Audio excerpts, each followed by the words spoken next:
I kind of don't want to go too close because I don't really want to give it all away. But That's but all long right. and short is, it's really funny because he's like, I love the fact that he's using a toaster. Like we just don't have stuff here to fix things or whatever. You turn up at a shoot and something goes slightly sideways. It is what it is. But we are, yes, and that's kind of like a good metaphor for the way we are with everything.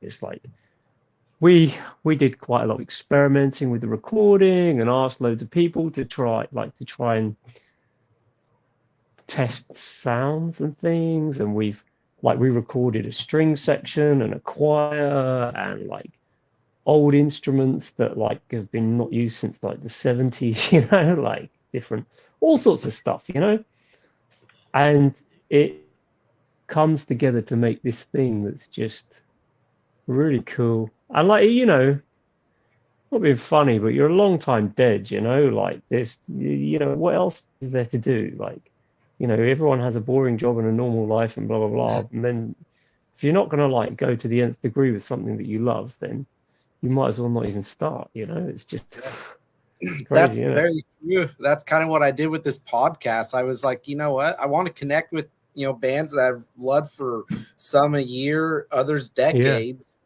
And so I just went for it.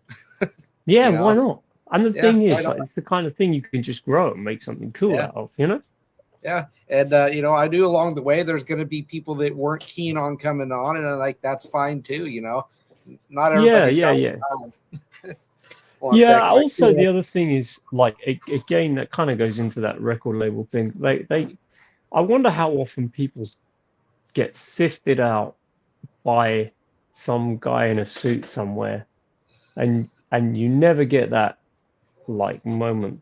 Do you know what I mean? Like, yeah, like absolutely. Like gatekeepers, and like being someone who's always been on the other side of that. Like, I actively don't like that idea. It's they're I think if you get the right person, they're really great. I think if you like, in general, you will get people who will just stand in the way of creativity and things growing and just being. I mean, if I showed you the original of that video that we have there, like the girl looked like a weird coat hanger that moved like janky all around the place, and like the background looked just not. And the guy who made it, who's brilliant, like said, like, I half expected you to say no at that point. And we were all like, wow, this is great. We can see where this is going to go. Like, but we need this, this, and this. And there was a lot of communication back and forth. And we like shot that, like, I think it was 7 times to get the face to not look entirely weird and to get the body to move correctly. And so it's a labor of love. Yeah. Hey? Yeah, a lot goes into that stuff. Yeah. It does. I don't think it's funny because I think people know it instinctively, but they don't really know it, if you know what I mean. But then, like, it's weird because I've never really been into like the reaction things, but someone said to me, "Oh, you've really got to do that." So we sent it out to people, and it's so funny because you watch the same thing. It's always like, oh wow, what? And you can get the same responses again and again. And before we put it out, I did send it to a load of people who were like friends and that, ranging from like kids to like 75-year-olds, and to just get like a real true appearance of what it's going to be, and like what people are going to make of it. And it was always the same sort of response. So in some ways I'm not surprised, but it is really cool to have it because you get that, you've made something a bit magic in there, and like, because I know what's coming next, I know that kind of magic is going to be like, this is going to get a lot bigger. It's just all I can say is I'm actually more excited to see the progression of it. Like, I've designed something that I don't think exists as yet, and I'll be fascinated to see how it works, because like I can't say too much at this point in time because I'll trash it. Right. But like, it's sometimes if it's hard to explain this. Sometimes if you have a good idea you try and tell someone, oh yeah, you know, this is my idea, and you sound cracked. Sometimes it's really hard to, you like, if you imagine if you were going to make a car and you were like, oh, I'm going to make a car, and like, here's the wheels. And someone will go, oh yeah, there's wheels. That's great. So if we push it downhill, we can get to the bottom of the hill. We've got to push it up the other end. No. There's going to be this big lump of metal that's going to drag it. Metal's heavy, mate. That's not going to move. Oh, yeah. Like and the best way to describe it is like that. It's like you've just seen one piece. You've seen, say, the wheels, and I'm really excited to see if people understand what we're creating. It might change the way people view things slightly. I'll give you another really good example of it. I think what's happened is that people's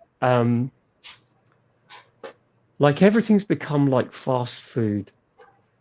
So we scroll like, and it's 30 seconds. Oh, you know, my mom did this. Watch this guy fall over. Oh, if you want to get rich, do this. Do you know what I mean? It's like fucking hell. It's saturated with it all. It's painful. But if I said to you that like nearly all of it is made without real quality content, and as an observer, I realize how naff so much stuff is.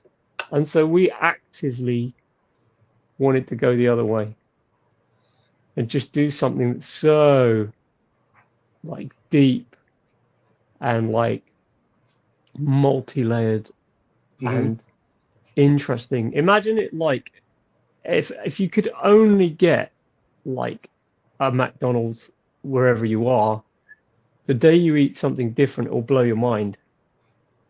And that's kind of what the attempt is. Because if you think about it again, like basically most of the time, if you're going to shoot a music video, if a record company says, let's shoot a music video, you can be pretty sure you're going to go to a warehouse. You're going to have some of those like strip lights, and we're going to do some like in and out of focus thing. And if you're going to do a story, it's going to be so ambiguous that no one's got a bloody clue what it is. Do you know what I mean? Oh yeah, absolutely. And it's and we've seen that like since like probably the 80s, just time and time again. Okay, you know, back then it might have been a house or something in a house, and then it became a warehouse. But fundamentally, you've seen the same thing time and time again. And this, whether people will get it, I assume they will, because I think people are much more discerning than people give people credit for, if you know what I mean.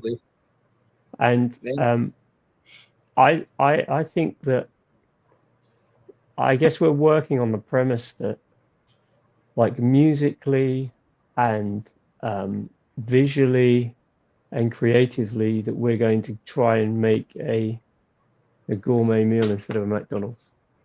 Do you know what I mean? Yeah, absolutely, man. No, I get your analogies 100%, because I speak in kind of the same kind of ways with people in regard to most things, like music especially. But you're talking about like this oversaturation of like fakeness and disingenuous kind of, you know, things, like be it with music or product, like this subliminal like complacency that's instilled in people's minds with what they see in their feeds, like you're talking about and stuff. And I'm not surprised that that's stuff that you write about or the band, you know, puts out there in your music to kind of wake people up to, because I've always heard that kind of, you know, message since way back when The Fool, and then up until now. And I've always applauded you guys for just being that kind of thinking unit, right, collectively. And I especially noticed that with In Dreams, when that album came out. Like, it seemed like it was very self-aware about like a state of mind just collectively in the world. So, and then the Firefly came out, and I was thinking the same thing. I'm like, well, they're trying to get something out and get people to notice it And then with this other stuff that you guys are working on, the music videos and stuff, it sounds like I'm pretty much on the right track for what you guys are trying to do. And I love that. I don't like music that doesn't have a point to it, right? Like, yeah, it does. Like, yeah, it has to have a point. You might have seen my post where I was bashing a certain pop star about their music, and just that's what I mean. Like, nothing has a point to it. It's just spectacle, and there for views, and I just can't attach myself to that stuff. So that's what I love about Esoterica. You guys aren't that. You never have been that. So. No, exactly. I mean, if you wanted to do that, it's like we could hire some girls to come and stand there with basically their tits out, and just wave them around in front of a camera, and we'd probably get millions of views immediately. I mean, don't get me wrong. I like, I'm into women. I think they're beautiful. They're the most beautiful thing there is. So, like, no painting is more beautiful than a woman. Mm-hmm. But to me, it's a cheap shot. Do you know what I mean? It's like, it's too easy. And it's not just that it's too easy. It also kind of, like, what happens later on? Like, she might not be happy with that later on. You know, at 20, she might be happy doing it. At 30, she might look back and go, what the fuck did I do? That was a mistake. And then you're like thinking someone's life. And I just think that, like, there's a lack of self-awareness around that with people in the industry and everything. And don't get me wrong, I'm not a saint. Right. But in the same breath, like, I actively don't want to damage anything, like anyone. Do you know what I mean? Like, it's like, I don't know. It's weird because some people are totally cool with things and everything and will be for the whole of the rest of their life, and that's cool. But not everyone knows what they are and where they're going with their lives, you know? Mm-hmm. It's a weird thing, life, isn't it? You know, we change. We go through phases in our lives. We change who we are and what we are. Right. You know, it's it's cool. I just definitely love making music. I think that's just a thing. You're talking about change. I want to. We can make it brief because I know you probably got a limited window of time for this, but I wanted to touch on a little bit of like when that name change happened, and I pretty much I remember what it was, and then the decision to have like that, you could call it a breakup or a hiatus or whatever between that final album at the time up until In Dreams was released. And if I remember, when you guys changed your name to ESO, wasn't it because there was another group that had some kind of rights attached to Esoterica that you weren't aware of at the time? No, there was a guy called Kevin Scholar who had a band called Esoterica, and we actually contacted him. That was way back in the early days, and he was like, no, not using that anymore, you can use that. So that was cool. The reason we changed the thing to Esoterica back to ESO and back was we realized that we were it's not one you'll remember easy. And so if you think about it, if you want, like, in marketing terms, it's a disaster of a name. Like, it's just not ideal for marketing. But I think we changed it. We experimented with different stuff, and then we sort of sat there afterwards. We obviously had a moment where we were like, it was my brother was like, I just can't. I think it's very intense, and like right now, it's really intense. It's super like, it's like, it's easy to explain. When you're mixing and mastering and writing an album, that's a huge job.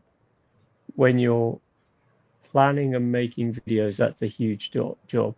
When you're planning and organizing your own tours, that's a huge job. And like, we do all of the huge jobs.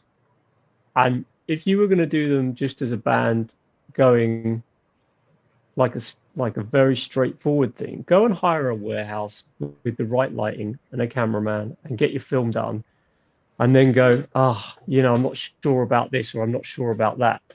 How do you fix it? How do you sort it out? Like, we've reached a point where we can. So I guess my point is this: is there comes a moment where it can get on top of you because you go, wow, like we've put so much work in and done all of this stuff, and it just didn't make you a millionaire, and it didn't change your life, and it didn't do whatever.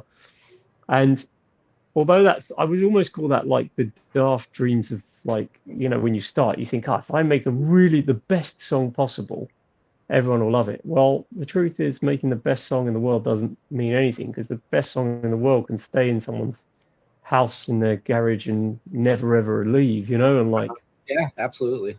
I think there comes a moment in your life where you realize you're not important anymore, and that you're just like a servant of music, and you're just like, it's like your meditation, or your, it's like deeper than being it's a lot more like all the other stuff just doesn't really matter anymore, you know. Like I actively don't care about a lot of what the industry's doing, or what's popular, or what people want. I just don't care. Like, all I care about is we've kind of like worked out what our sound is, and we know what our message is, and we know the quality we want to achieve with that.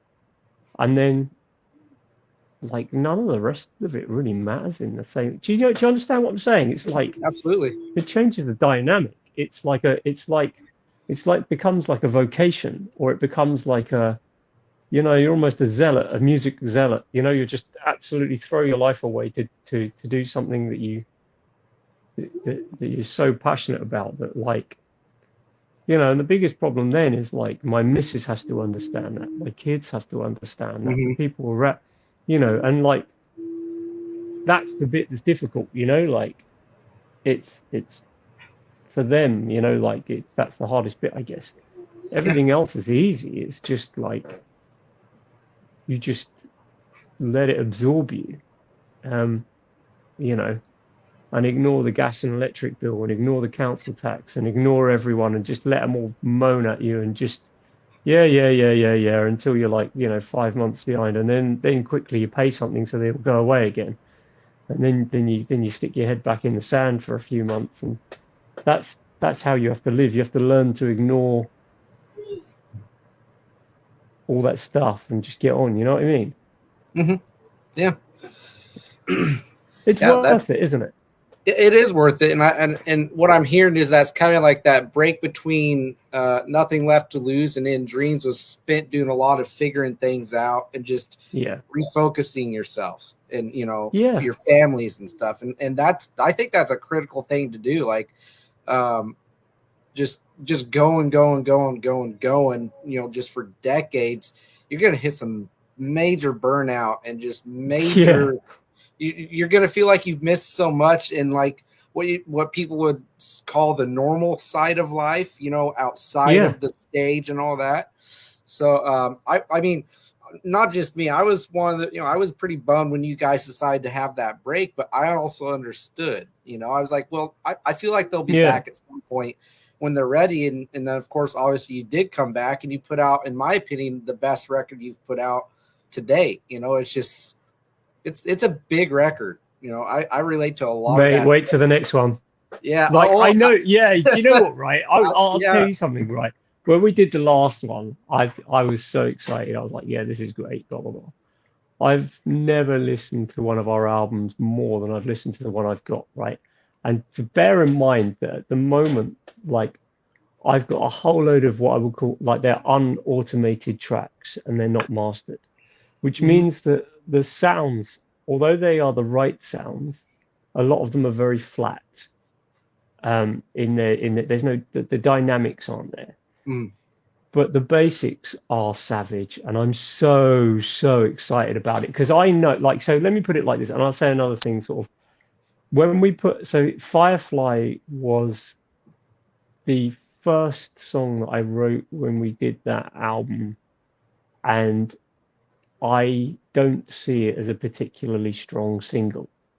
In fact, of the 6 that we're going to release, it's probably, if it's not the last, it's the second to last favorite out of the 6, in my opinion. And like my brother's the same. And so we deliberately like went for what we perceived to be a soft start. And the reason that we did that is because between albums, it's X amount of time, people aren't around, the audience fatigue kicks in, and then you want to like go, hey, we're back. So you kind of give them a soft start, and then you start leading into sort of like more strong stuff. And that went so phenomenally well, so fast, and even on other people's pages it's gone really well. And I think that as the whole thing progresses, I know we're building a wave, is what how they describe it. That's what most people describe it as, like in the industry now. You build a wave, so song gets bigger. But I've designed something different. I'm building a wave and a feedback loop, and people, and I know that's not been done before, and I don't think people, I don't know how that's going to react or how well that's going to react.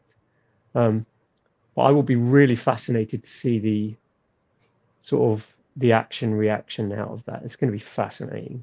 Absolutely. And if it sticks and it clicks with people, that's when you know that you're on to something. Yeah. Even if it takes a little bit for that to happen.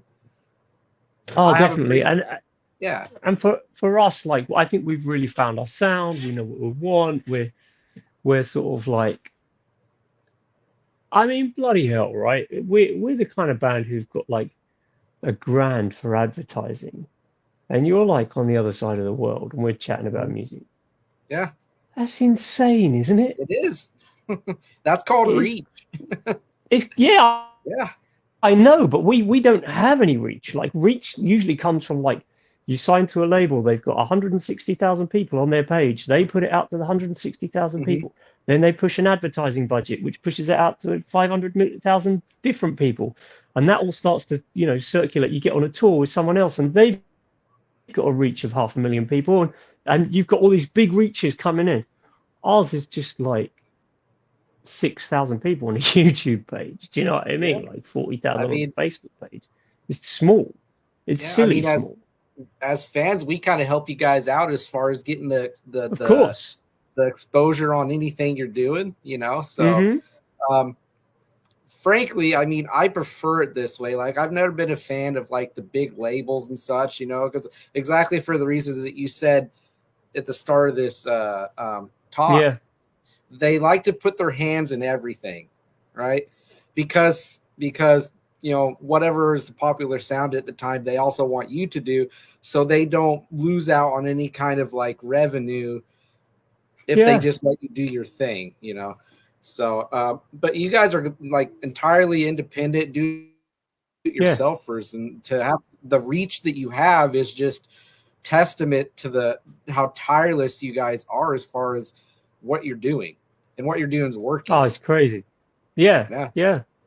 I mean, it's exactly it. But I mean, it's funny because you're right. I mean, like yesterday we were rehearsing, testing out new gear, trying different stuff to improve the shows. So obviously today's video shoot, last weekend we did, I can't even remember what I'm doing. Every weekend I'm doing something. Most evenings I'm doing something. It's just 24 hours a day, but it's really cool the other side of it, because like, as things, when they sound good, like, when something like pings you and you get that like involuntary, reaction, and that's like a beautiful thing. Like you can't bottle magic. No. You just, but it's like a weird alchemy, isn't it? You just put stuff together. And I just think people are so, like, I'll give you another really good example. Like, I think a lot of people are like, it reminds me of Tool or APC or whatever, which is great because they're great bands. But I think that's because there is not a genre for that. And what I mean by that is, like, you could turn around and say, it sounds like, death metal or fucking, thrash metal or whatever. And if you made a band like that, it's really easy to market because, hey, we're thrash metal. Well, now everyone who likes thrash metal goes, I know where I'm looking. And then when you start, but what we're doing is just awkward enough that I think we're hard to market. And I think and so I think for us, it's like, it's just a proper trench warfare. You just have to keep making music, putting stuff out, which is why designing something slightly different to do things in a different way might work for us, because I think it just makes it really difficult. Like, in another way, I would say we sound nothing like Tool at all. But I do get the comparison. And the trouble is, when you've got Tool, you don't need another Tool, because we've got Tool. Tool sounds great. Do you know what I'm trying to say here? Yeah. So it makes it really difficult, because because if Tool was a certain type of music, and there would be 100 bands, and they'd say, they're all da-da-da, whatever it is. So that makes it easier to market those bands. But like, I know bands who are more similar than us, as in much more like traditional proggy and stuff, who are great bands who you'd never see, and so that's such a strange thing. It's like, it's just weird, the world, isn't it? Yeah. Like, yeah. I even hate, like, comparing you guys to Tool or Perfect Circle, but like, as far as like familiarity for people to like attach something to it and get them to listen, that's what I could think of to get them like, I like both of those bands, I'll check it out. But in my head, on that post I made earlier that you saw, I even had trouble putting down like the alternative or hard rock or metal, because I can't really put you in any of those three and say that that's definitively what your band is, like, because you're a lot of things and you can't pin it down what it is really. And that's a part of the magic with it that I love. But like I said, so people will listen to it. And I hate that I have to do this so people listen to it. Like, I got to put names on it that will get them interested instead of just like curiosity doing it for them. Right. So I understand where you're coming from. It's like, I get the comparisons, but at the same time, I don't. Like, years ago, when Nothing Left to Lose was coming out, I was showing a friend when I was working at a place called Walmart. I know you know what that is, but and I said, he's like, well, what do they sound like? I'm like, okay, so right off the bat, you're gonna think that the singer is kind of like a version of Maynard, right? I'm like, I understand, like, tonally and stuff, maybe that is there, but I said, he sounds completely different in my head. But and as soon as I said Maynard, he's like, I got to go listen to this. He ended up loving the album. Like, he felt awesome. But you know what I mean, but right? But the thing is, you can't change that tonal thing in your voice. And it's funny because people have likened it to like Dave Gahan as well and stuff. And I think that it's just the way, and you can't change that. It's the difference, like, between being a tenor and a baritone or whatever it is, And but as I say, it doesn't really bother me that much. I think if it's weird. I think the main things are like, just make something beautiful and make it awesome and make it so that I'm not worried about all that too much. It's funny, man. I know what you mean about needing the place to speak to tell people what to look for, but this is why, in a way, I'm not going to say too much, but like, thinking of a completely different angle to get people to see. People are funny. If you've nailed it there by you're talking to your mate in Walmart and you're saying, sounds a bit like this, and this is the way you got them to look. Mm-hmm. It's exactly it. You need something like, I'll give you a good example in the cinema world, was Game of Thrones, you know? Do you remember when Game of Thrones came out and it's like, oh my God, main character. There's no such thing in this thing. What do you mean there's no main character? Whole thing goes out the window. Now everyone wants to watch it. Before that, if you'd have said like, oh, there's dragons and boobs and whatever, like no one would have watched it. They'd have been like, you're a fucking weirdo. Give it a rest. Whole of everywhere was watching it. Because of like what I would call one very clever like hook. And I think that's what you need to do is generate or create like a hook so that people can share it easier with their friends and people around them, you know, like, and for, you know, that's in a way that's part of the job. In a way, when you start, all you think about is like the music, and that's you know, I want to make the best music I can, and songs got to mean something, and they've got to evoke some sort of a reaction, and then you get to a point where it's like, I don't know, you realize that it's a bigger picture than just that, you know, and how it works is there's more to it. I agree. And I've always hated the fact that people don't want to die. So have you ever gotten or heard this before about people don't want to go and listen to music that's talking about real issues and like some kind of like aspect of the human condition because they don't want to be reminded of the hard things in life, right? And so I think that's why you know, popular music is so popular, is because there's really not anything in it that's tangible, that's about much of anything, right? And so they want to escape into that instead of it's just fluff. Yeah, like, and then like on the other side of that, you have, you know, bands like your band and here you go, buddy, Chevelle, or you know, like other big names that you know what I mean? Like my son made me lose my train of thought. You feel like you're not alone.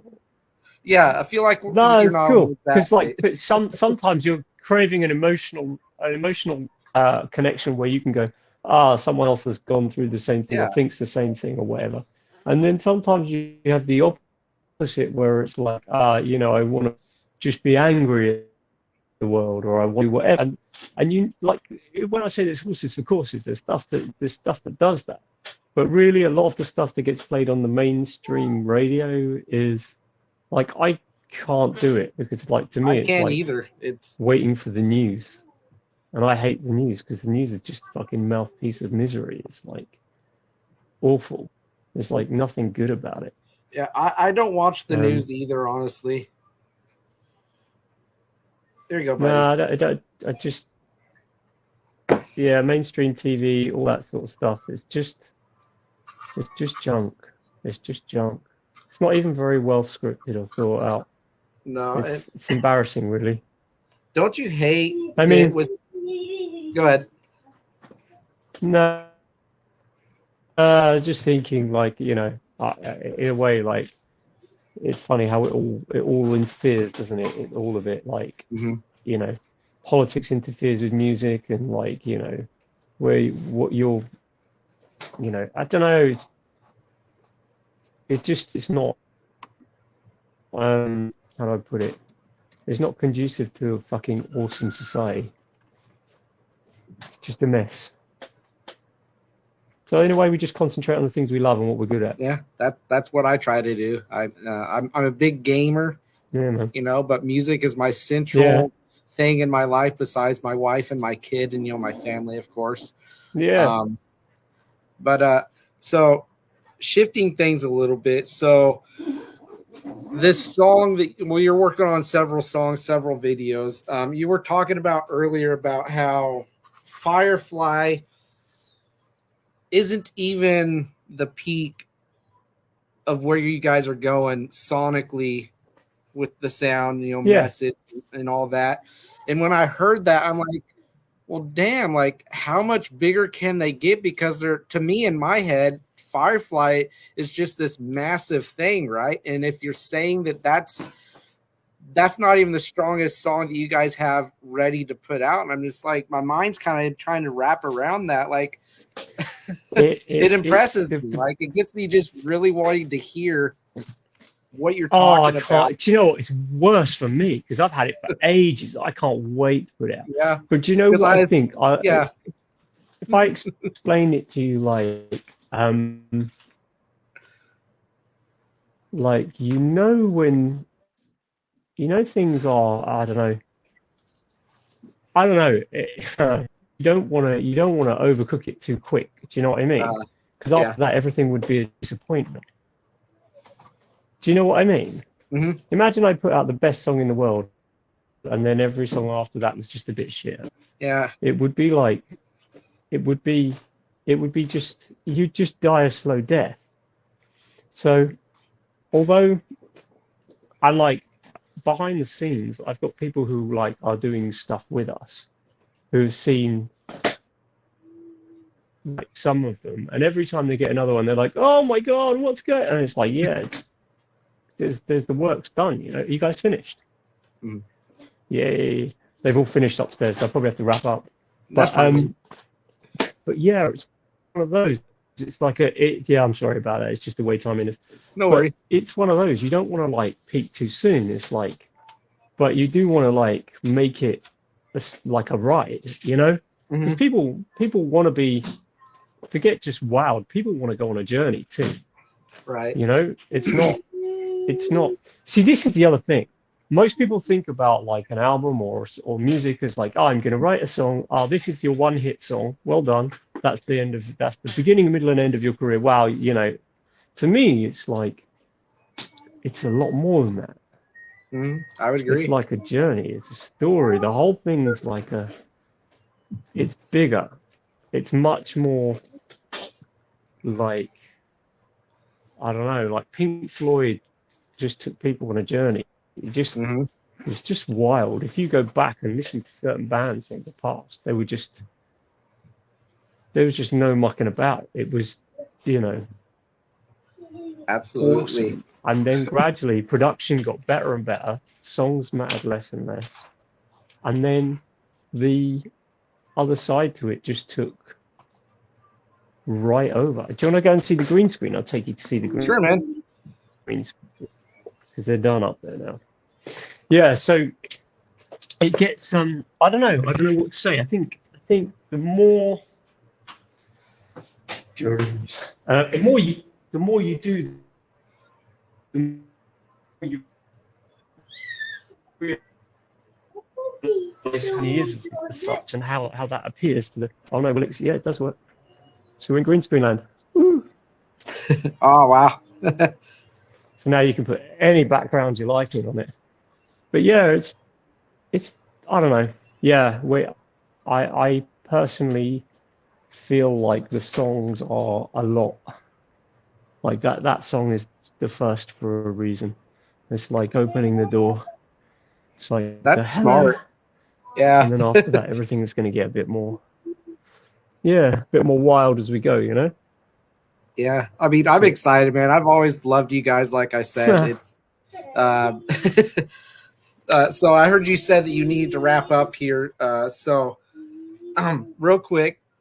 Yeah, I do. If you want to, or if you can, do you want to put like any kind of timeline on the next song that's going to be coming out? And then besides the tour that you guys are gearing up for, after that, what's the plan besides album, more singles in the future? Right. So we're hoping every 6 to 8 weeks, each one will come out. Okay. From each release date. And then we're also, we've got a little tour here, which we're doing ourselves. And we'll wait and see what happens next. I mean, you know, we're basically open to anything as much as like we do everything ourselves. If someone said, hey, you know, you can have a deal and go walking around America, I'd bloody well do that, because like it's one of my bucket list things. I would love to do that. Like, massively. I would love the band to come stateside. Mate, never been. Like I've been there to shoot a video once. That's the only time I've ever been there, and all the cool bands come from there. So of course, do you know what I mean? It's like, would you? Yes. Would you know?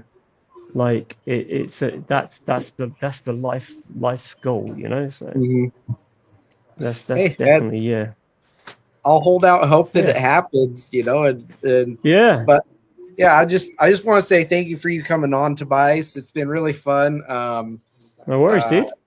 Yeah, like super fun time, and I like to express to my guests how much it means to me as a fan when they come on, and I hope that was apparent with you talking with you. Like, I just love hearing, you know, how things work, you know, stories behind songs, and all that. And I wish you guys nothing but the best, man. Like, you're a stellar band. You got such an awesome likewise. Song. Yeah, this has been so much fun, man. Cool. No worries, dude. Yeah. Have a lovely rest of your day. You as well, my friend. Say hey to the other guys for me, and will do. Have a good time. Take care. Take it. See you later. Later.